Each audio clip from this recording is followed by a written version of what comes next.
兔爷全不干人事儿。嘿，我操你大爷的！别拦，处长，让他打，恼火。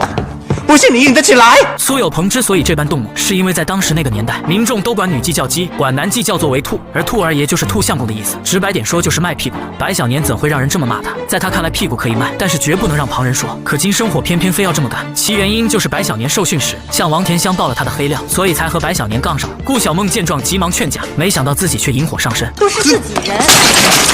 自己人顶个吊用，造谣生非、含血喷人的都是自己人。吴志国的言外之意就是暗指顾小梦故意陷害他。对此，顾小梦解释都是事实。然而还没等他把话说完，吴志国直接就当众扒开衣服，露出胸膛上的枪眼伤疤，称自己对汪主席尽职尽忠，并借此讽刺顾小梦每天上班只知道看报纸，下班就夜宿酒吧寻欢作乐。顾小梦哪能咽下这口气，当即就展开了猛烈反击，说的话可谓是杀人诛心。会打仗并不代表你干什么都对。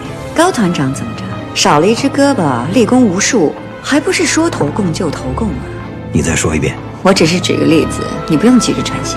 吴志国听后顿时火冒三丈，冲上去就要教顾小梦做人，但李宁玉很快便冲到前面，将顾小梦紧紧护在自己身后，并当着众人大声训斥吴志国：“看你多英雄，有力气打女人，不去和日本人较劲。”吴志国饱受了一顿数落，心中的怒火也消了大半，但他还是指了指顾小梦，告诉他这件事没完。这里眼尖的观众可能发现，吴志国起身后完全可以从白小年这边过去，可他却选择从人多的地方走，很显然是有另外一层意思。见几人闹到了不欢而散，王田香一脸坏笑走了出来。虽然他按照武田的指示，成功让5人小组起了内讧，但却没获得任何有用的信息。无奈武田只能再次抛出诱饵，趁着他们下饵的功夫，小编给表妹回了个信息，告诉他想在大企业就职，上58同城就成了。实在抱歉，这几天委屈各位长官了。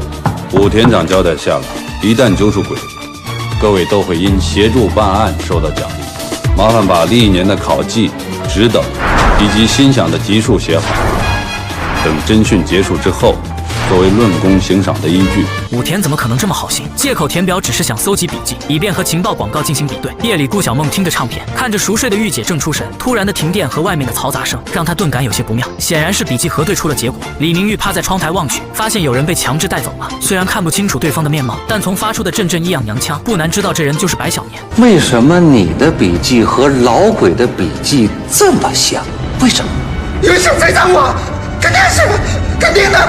王田香也懒得再跟他废话，直接将其拖进了审讯室。他贴心的给兔爷白小年量身打造了一套特殊刑具，一个扎满铁钉的老板椅。不过最中间的那根钉子要比其他铁钉更粗更长。很快，光着屁股的白小年就被王田香等人抬上了椅子。随着审讯室传出阵阵惨叫，不难想象白小年有多难受。张司令得知老婆被人搞了，怒气冲冲的闯进囚庄，上来就给了王田香一脚，并怒斥打狗好歹也要看主人。但当武田拿出笔记比对时，张司令瞬间就傻了眼。若是别人也就罢了。よりによってあなたの自習感ですからね。此时的张司令非常清楚，最亲近的男宠出了问题，那他自己肯定也难逃干系。所以为了划清界限，他只能选择大义灭亲。但白小年直到被活活打死，也始终没承认自己是老鬼。其实武田早就料到了这点，他与地下党斗了大半辈子，当然知道卧底会模仿笔记。之所以他还要搞这么一出，并不是为了揪出老鬼，而是要排除一个选项，谁的字迹相似谁就不是鬼。武田知道结果，还要白小年死，说白了就是想杀鸡儆猴，既打压张司令的嚣张气焰，又以此震慑了剩下的4人。而下一个被重点调查的目标，就是向来非常高傲的李明玉。你男朋友是话剧演员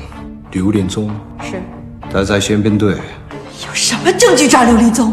司令部这种单位不容丝毫含糊。如果你的剪片类有问题，你也脱不了干系。